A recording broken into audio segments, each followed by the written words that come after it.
Hello, Mr. Sanjay. How are you doing today?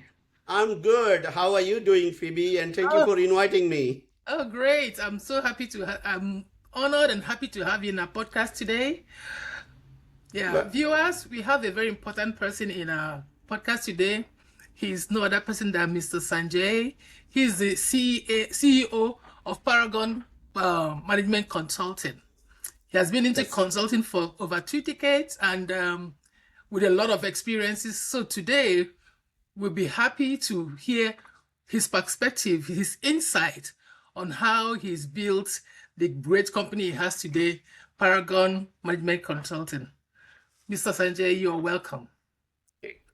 Thank you again. Phoebe, thank you for inviting me. Mhm. And actually, I'm quite excited for another reason. Mm. Only just a few months ago, I had thought about starting my own podcast series on how the AI is going to change the public sector. And the Yeah. title of the podcast series was Rethinking the Government in the AI Era. And Okay. uh, and it just anyway, one thing So led to another, and we're I gonna get there. realized, We yeah, will so get I there. realized that talking about brainstorming ideas is a good idea, but the AI is moving so rapidly. So Yeah. I jumped on an opportunity to implement the AI solution. Okay, awesome. So today, let me make it clear how this podcast is gonna go. It's gonna Hmm. go in three parts. First of all, we look at your journey, your background and how it fits into the bigger picture of Paragon Consulting, consulting management consulting. Sorry. Then we'll start. We'll discuss the current trends you're seeing, the challenges, and where you want Paragon Management Consulting to be in the next 12 months. And of course, we wrap up by exploring any necessary step or whatever you want to share extra. Is that okay with you? Does that make sense? Sounds good. It looks like the outline that I would write for myself. Okay, awesome. That's great. So, Mr. Sanjay, can you give us a brief overview of your professional background and how it fits into the bigger picture at Paragon Management Consulting? Well, I have been in the public and nonprofit sectors for over 3 decades as CFO, as a senior executives, and for the last 21 years since I started Paragon Management Group as a management consultant. And we have done projects for federal, state, and New York City agencies. And what we specialize in, I don't like to be called or known as a government contractor, but rather someone who takes on a very unique and exciting challenges and Mhm. comes up with innovative solutions. So that's my, as with any journey, especially the introduction of the AI, which I have been using it for 3 years, all of the tools. Uh, I've been fascinated by its potential to make uh, one set of solutions that are very dear to my heart and my Mhm. journey. I came to this country as an immigrant 41 years ago, and what we started was we set up a separate division. It's called PMG AI Solutions, and I'm today, with your permission, I would like to talk about some of the solutions that I'm working on, something that we have launched, and I want to also talk about, in general, the what I think the AI is doing. Uh, First to the public sector, to our lives, and where, again, in my own humble opinion, where things are going. Yeah, that's awesome. So, what was the founding vision of Paragon Management Consulting, and how has that evolved to meet the current demands of the market today? Well, the paragon, the word itself means, model of excellence, and Okay. it's something, unlike many other, people who talk about it. I live and breathe because I always want to, establish myself as a model of excellence. I Yeah. don't always succeed, but anyone, all of my clients can testify to that. And in fact, one of the reasons consulting is a very, very hard business. And to be able to stay in for over 20 years is a testament to my philosophy of, always pursuing excellence, and it's not a static point, and you keep working on it. So it's something that, I'm quite proud of it. Again, I didn't set out to build a large company. I want to pursue, exciting and thorny problems and come up with solutions, that benefits all sides. Okay, that's very good. That's well said. Okay. Well, let me ask you. The next question is, what major shift are you seeing in your industry right now, and how has AI impacted your business strategy? So maybe with that, you can share a lot of the what you intend to do, what they're doing now that you said you want to share. So go ahead, take the floor. Thank you. Well, in fact, as I said a few months ago, I actually, after my last project for the New York City agency, Mayor's Office of Contracting Service, I thought about doing a podcast series in which I wanted to invite the leaders of both the public sector as well as the technology sectors and brainstorm the ideas. And it's funny, then I realized that the AI was moving so rapidly, and it just so happens sometimes some things in life, uh, you know a few 3 months ago, we were just chatting. I have two sons who are in the technology field, and I was just talking about immigration, and I was just telling, not so much bragging, but explaining that I had done all of my immigration from H1 visa to labor certification to green card citizen, not just for myself but for entire family and all that. And I sort of just jokingly remarked that I'm half immigration attorney without a bar license.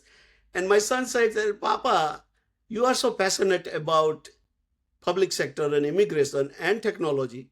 Why don't you work on a solution?" And he gave me a specific example of O1 visa. Now, I thought that I knew about all kinds of visa. Well, I had just barely scratched the surface, because when I looked at it, O1 is a special talent visa. And as I dug into it, I said, this is exactly my area of expertise, because it's not just immigration. Entire 30 years, what I have specialized in interpreting laws, rules, regulation, and finding solutions for my clients. And compliance, even though like compliance word itself is quite boring to me, uh, I've been an expert in preempting any risky behavior or anything that would invite audit or some kind of examination on the part of government agency. So I've done that. So more I thought about immigration. So here is the situation. Immigration has, and I'm not talking about the political side, I'm talking about the people who go through the system and what they have to deal with. USCIS has, tried to keep up with the laws and complexities that Congress has passed. But the reality is that it has become so complicated, and it has resulted in backlog and problems for the people who go through the immigration system, meaning that people who come to this country as immigrant, and at least for 5 to 7 years, until they become citizen, they still have to keep dealing with them. I know people who have been waiting for green card up for more than 10 years because they did the labor certification. So I realized that one of the reasons was that it is very extremely complicated. Rules are extremely complicated. So I will give you an example. If somebody wants to become citizen after meeting the residency required of 3 to 5 years, you have to deal with N400 form that is 21 pages long. I mean, it's just mind-boggling. I did that form, in my time, and that was almost 30 years ago. And I did read the instruction, but I don't remember, dealing with 21 pages long form. And same is true of almost every other form. The stakes are very high. One mistake, and first of all, most of the forms, people have to hire an attorney because they cannot, decode the rules and, instructions. Number two, they are very scared of making a mistake. And these are the people, like one group of, I will tell you, I came here as an international student. There are close to 1.2 million international students. And once they graduate, they apply for what is called practical training visa. Now, this is the time when they are looking for a job. They don't have money. And if they want to file for practical training visas, many universities provide, guidance and counseling. But what they cannot do is to personally fill out your own form. So what they end up doing is to hiring an attorney that they don't have money for. And what I have come up with is that there are many common forms where AI can basically help them. And that's what I did. I launched a new website called mivisaguide.com. And it is a document preparation service, not, legal service. And it is basically designed so that there are currently 5 or 6 visa applications that we help people complete.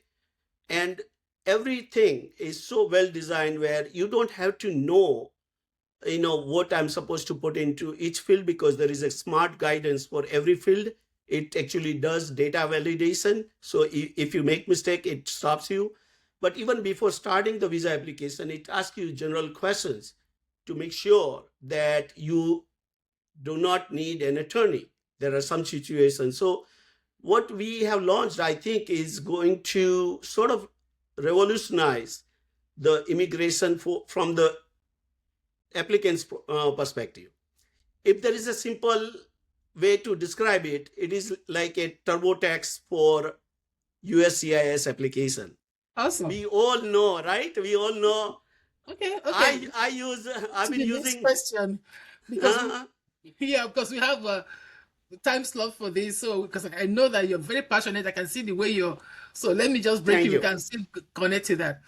Okay, how do you see technology, particularly AI, and you've said it somehow, automation shaping the future of Paragon's management consulting? I am going to continue to provide the consulting, but I think now the entrepreneurial part has kicked in where I am actively working on solutions. So the first website I brought is for the consumer DIY, do it yourself.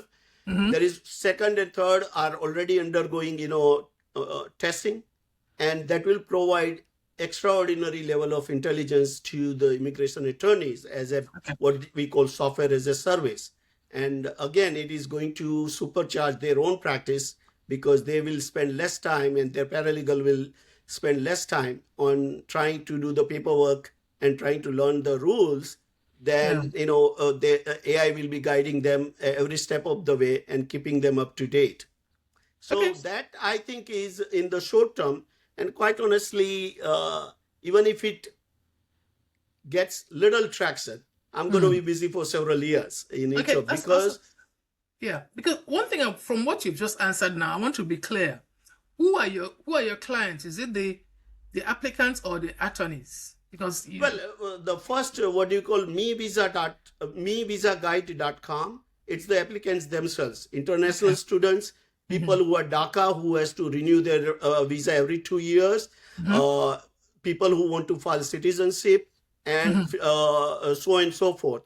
And in fact, we also have visa application for TPS, even though TPS is being phased out.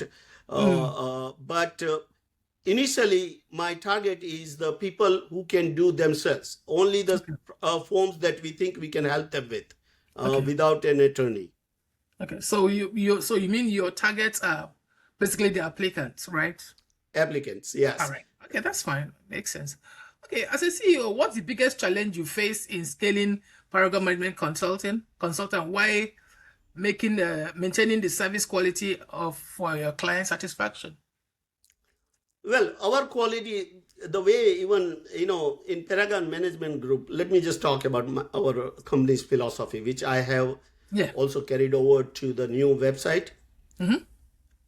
I used to tell my clients all the time, if you are not happy with the work, you tell me and I will actually return your money. And most people, understand, they appreciate. That's the great thing about America. If you do great work, they appreciate and they value it, and they will never ask for something like that. But for consumer, first of all, the cost is very low. Even before they make the payment, it will come to a point where they will be convinced that this is valuable. If they are not convinced, then they don't have to pay. And with introductory offer, it will be like $49 for international students to apply for practical training visa. Quite honestly, even before they pay $49, we'll have gone through enough information so that they know this is worth $49 or it is not. And several states, New York and California, require us to refund the money in the 72 hours if the users are not happy for whatever reason. In fact, not just refund the money, but they require us to carry a surety bond. New York, we have a 50,000 surety bond for New York, and we have applied. We are in the process for of going through background check for California, and we'll have to purchase $100,000 surety bond. So there is always that guarantee that you are not only going to get your money's worth, but you are going to come back because you know that this is something that is has given you great value. Okay, that's great. So what is working well for you right now? What has been frustrating? The frustration is, I wouldn't say there are frustration. There are challenges of, launching any new business venture. And, as I know, one of the Yale professors said that if there is a wall of bricks, it is there for a reason. If it is that easy for anyone to start a venture and succeed, then everybody would do that. Yeah. So one of the challenges we have is that this is a highly regulated service at the state level for a good reason, because immigrants are very vulnerable to exploitation, number one, in real life. On the internet, there are way too many scammers. We all know about that, right? There are too many websites who seem legit, but they have no way of knowing. So many states have different kinds of rules, and I actually invite and appreciate that, because we are going to comply with all of the requirements and then provide the service. So my challenges is like my message to the applicants or those who consider using services like us is that do your due diligence, and if they do due diligence about my company, and we have been in business for 21 years, and the fact that we are bonded and we are very transparent on our website about who we are and what we are doing, terms of service and all the legal disclaimers, everything is designed to create and nurture the trust between the people who use our service and the services we deliver. Awesome. So how do you currently measure success for your services in Paragon Management Consulting? Well, in my consulting side, believe it or not, almost 90% of my business was through referral. We go and do a project, sometimes small. I remember doing 2 small projects in early 2006 for New York City Agency, Administration for Children's Services. And for some reason, the 2 reports that I wrote was read by almost all deputy commissioner, including the commissioner. And they literally kept me busy for next 6-7 years. I had so many people working, we could not keep up with the work, because they show every single time they gave us a project, we exceeded their expectation of what we could do. And again, that's exactly the same philosophy we want to carry over to mevisa.guide.com. And also, the later, when we launch other websites in the same area. Okay, awesome. So which metrics are you most focused on improving now in your services? The metrics, as I said, the client retention, the fact that client come back.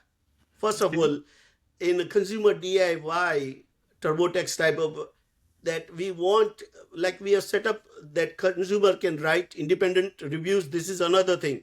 They will be able to write reviews that will appear on Google and Trustpilot, independent reviews.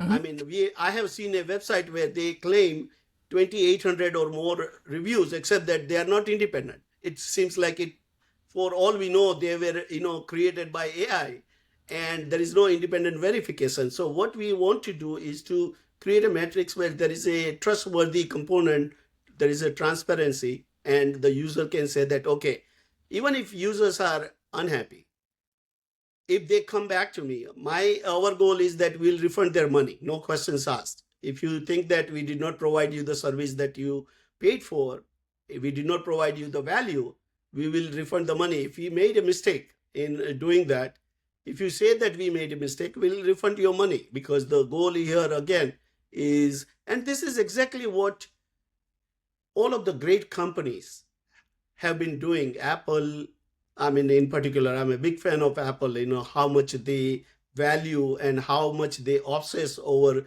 customer satisfaction. I mean, they want to deliver great experience, great value, and that's what we want to do. That's what Paragon, stands for. Awesome. So, what are some of the most common yet complex problems that Paragon Management Consulting have helped clients solve? Well, one of the most exciting projects that I did was in 2023-24, where we did a project for New York City Mayor's Office of Contracting Services.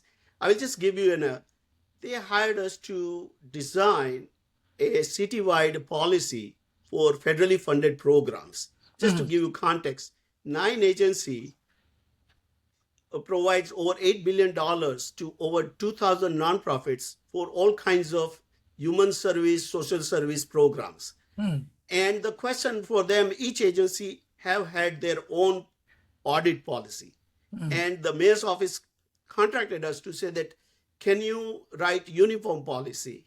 So not only we wrote the uniform policy, they were so impressed that they hired us to then do the first step in the implementation of the policy. And one of them was to write an audit manual and get it approved by all 9 agency audit directors, which we did. Now, here is something remarkable. I'm not even a CPA, and I wrote the manual, which was approved by, among other things, not only audit directors, but also by 3 of them were CPAs, who I worked very closely with. And the plan was, and I'm not sure exactly where it is in terms of implementation, that this manual is going to be used once it's finalized by 165 plus CPA firm who audit. Anytime they audit nonprofit and nonprofit gets nonprofit funding from any of the New York City agencies, then they have to use the manual. Now, to me, to streamline $8 billion of audit risk policy, it was a risk-based policy, is, I think it was something I consider it to be an achievement that I'm very proud of. It's something that's the type of solution that I would like to bring to the public sector, whether it's New York City, New York State, or federal government.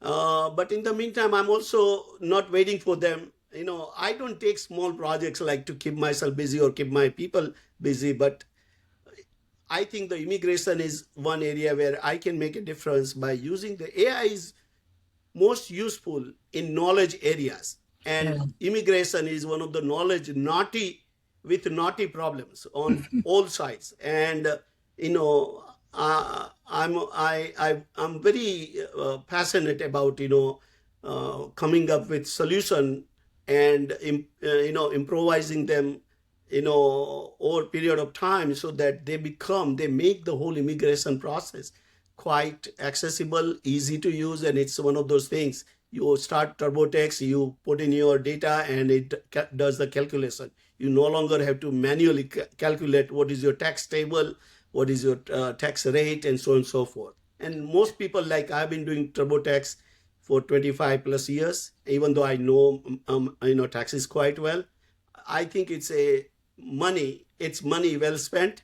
And I think that's what I would like people to use our service and reach the same conclusion that, hey, if I have to do any visa, first let me check whether mevisaguide.com does it this kind of application, and if so, I would like to try it and do it. And That's very good. thank you. Yeah, awesome. That's very good work. So where do you want Paragon Management Consulting to be in the next 6 to 12 months? Well, I want to get the word out. I'm planning to appear more on podcasts. Basically, I think the people in positions, they need to understand that AI has extraordinary potential for the public sector. And I know that employees in the public sector, my wife works for a state agency, they are also worried about their own jobs. But I'm not here to take anyone's job. I mean, in the big short run, 2 to 5 years, it is going to allow each employee to do 2 to 5 times more than they ever thought possible. It Yeah. is going to allow the taxpayers and constituent to receive services without, pulling their hair, without going through the aggravation that everybody attributes to the bureaucracy. So there is extraordinary, potential to, not design a new system, but reform the systems, accelerate and supercharge it so that, it is going to change the way people think about the government. Okay, that's very good. So what are the specific KPIs you're tracking to make sure that this your launch will be in, will come to life, will come live the day, you know. Well, for us, very simple KPI.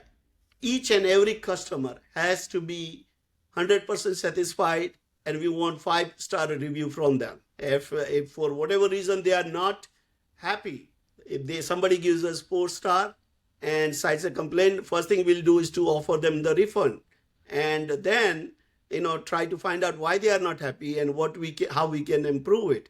So for us, it's very simple. What all I have done all my career in my jobs as well as in my 21 years of consulting, obsessive attention to achieve excellence in everything. So Okay, it's that's I good. mean, I'm sometimes as a management consultant, I don't like to talk about all these big words and big concept. It's very simple when you come, and I think I in that respect my role model is Apple.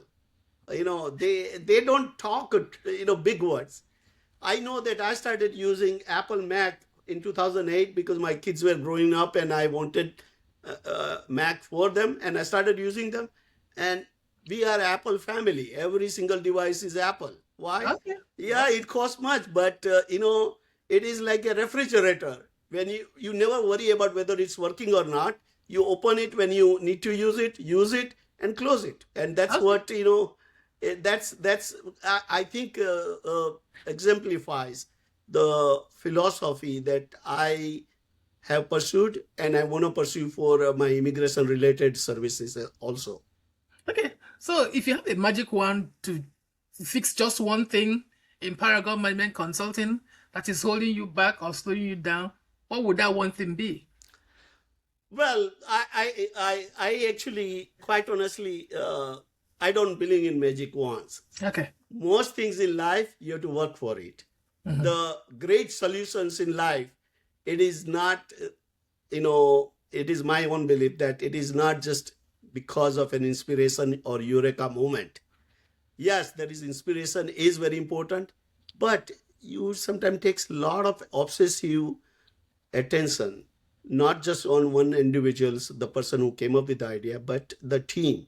And sometimes it takes long time before it becomes, Apple, went through ups and downs, in their company career along with Steve Jobs. But look at, what they are today. And quietly in their own way, they have maintained that philosophy. And that's why they are still one of the most valuable companies. And for me, it's not, becoming most valuable company. I want people to remember, yes, I use mevisaguide.com or I use Paragon Management Group, and they are a special bunch of people. Okay. Awesome. That's very good. So again, is there any piece of operational or any piece of how you want to achieve that? Achieve that, will I say, achieve that what word will I use now? That that image in the eyes of your client that you are the best person to the first the best place to go for your services, for your immigration or whatever visa services. Is there any thing you have in place for it right now? Oh yes, we actually. I've been literally working, 14 to 16 hours, 7 days a week. My Wow. wife already knows that I'm having an affair with all these different AI chatbots, and she Mhm. doesn't mind it at this point because I'm in front of her eyes most of the time. So, but uh, I mean, at this point, uh, uh, you know, as I said, this is a work in progress. It is never complete, and I'm, we already have set up the whole mechanism for customers to give us feedback. We Mhm. are obsessed over every single details, and we just launched it. And we are just actually doing targeted marketing, reaching out to the universities and student clubs to let them know and let them try. And the whole system is designed that once they come in, they get great experience. If they don't get great experience, if I see 4 star or even some resentment, we'll refund their money, but we will want to know what exactly why they were not happy, and we will try to learn from it and improve our services. And ultimately, we want to become a small part of their life as long as they need to deal with USCIS and say that, oh, for all my forms, let me just go to this website, and I know that they will take care of me. So you mentioned that now, from what I can see, the universities are also part of your target audience or your client, right? They are you see, I came here as an international student, and in this country, any question that we had as international students, especially as related to visa, we would go to international student office. Now, I've checked some of the big universities that carry literally tens of thousands of international students. They have a whole department to help international students about the visa issues. They have all kinds of resources. The only problem is that they cannot handhold and complete the application on behalf of the student. And that's where we come in. He said, we will handhold and we will personally, guarantee that it's accurate. Anything that you need to be alerted, we will alert you before you make the payment. And as I said, I'm saying that even after doing that, if they are not happy, we will gladly refund their money. So, Yeah. international students, there are student clubs in most of the universities. Like in my time, we used to have student clubs. We didn't have a website because there was no internet. I'm talking about, Yeah. 80s. And Yeah. now it's very different. It's a very well connected through social media, through website. Internationals, have a lot of resources, and we want to get the word out that you don't have to stress over this thing. If you don't have money to spend to hire an attorney, you don't need to. And if you need to hire an attorney, we'll tell you before you pay us, because Mm. if your situation, there is something in your situation, for before starting any application, we go through some screening questions to make sure that we can we can help that person complete the USCIS visa application, and there is nothing in their background that warrants the services of an attorney. Okay. So another question I may ask you is, how do you get in touch with these universities, the international students, and other clients in your lists? How do you get in touch with them? Well, almost all of the university, this is the nice thing about it. They Mm. all not only have websites, they are usually accessible, meaning Okay. that they have email addresses, they have phone. And the why? Because university, is this what they call OISS, Mm-hmm. Office of International Students and Scholars, Mm-hmm. are usually there to help the international students. And also they want to create a transparent, trust uh, trusting image in the eyes of potential students. So one of the best things, what I find is that it's not a major effort to find the contact info, and we already started emailing to them, and on a daily basis we will be reaching out to a few dozen universities, student clubs.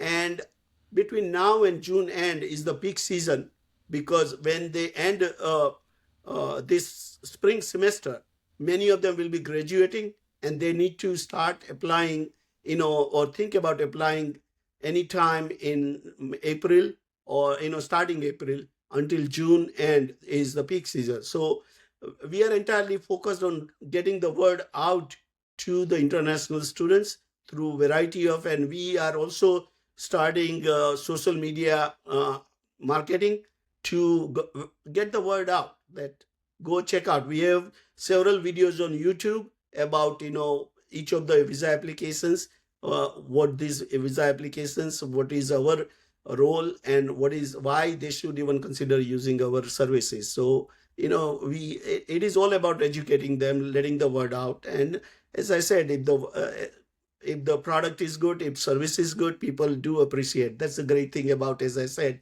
about America, Yeah. that you don't need big connections anywhere. All you need is your ingenuity and your dedication to excellence. Awesome. So, do you plan to get in touch with all the universities in the United States, or just specific ones, or just, I mean, few We are ones? actually, that's a great question. We started approaching in two ways with the biggest universities, because some of them have, so there is a list we have of university with the highest percentage of international students. We also are reaching out to the small universities, because small universities don't have resources. They usually, in my time, I went to University of Scranton, there was a one person in international student office. That one person did everything. He actually came to pick me up from the bus stop when I went to Scranton from New York City. And it is funny, and so we are reaching out again.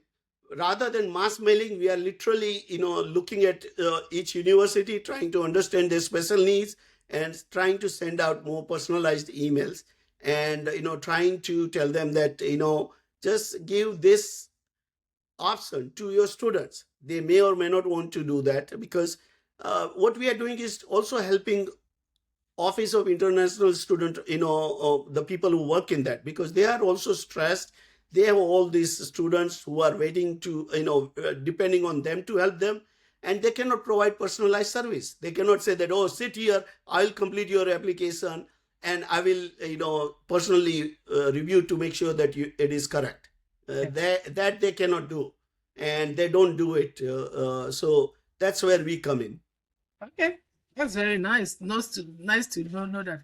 And again, these mails you're sending, are you sending it to decision makers, or just across, or just like that? Because again, Well, one thing is yeah, send a we mail. If you don't send it to the right person, you're not making the impact. You will see and the that results is you expect. usually for marketing people. The biggest challenge for them is to get to the decision maker, Yes. except that we don't know who the decision maker is.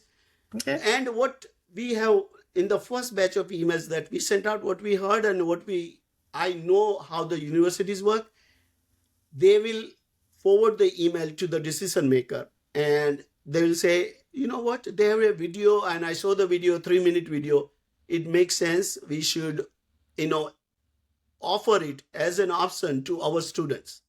And why would they not? Because ultimately their goal is to help their international student get the practical training visa without any problems, without incurring a huge amount of expenses. And I mean, more they help the international students, the word gets out. I know that when I went to University of Scranton, the word came back, and all of a sudden we were getting more. They were getting more students because of the satisfaction, even though it was a very tiny Jesuit run university, and now it's actually one of the best colleges in the Northeast, as well as best value. But in our time, it was a very tiny university. For me, it was the cheapest, and I was actually taking a loan to come here. And anyway, so I think we are trying to get the word out, and also the student clubs. The way international students work, because I know from my experience, if you want to do something, first thing we do is to reach out to our prior batch of students. Hey, by the way, how did you do your visa application? Oh, go to myvisaguide.com. And that's all they need to hear. So we are first trying to incentivize the students to try our services.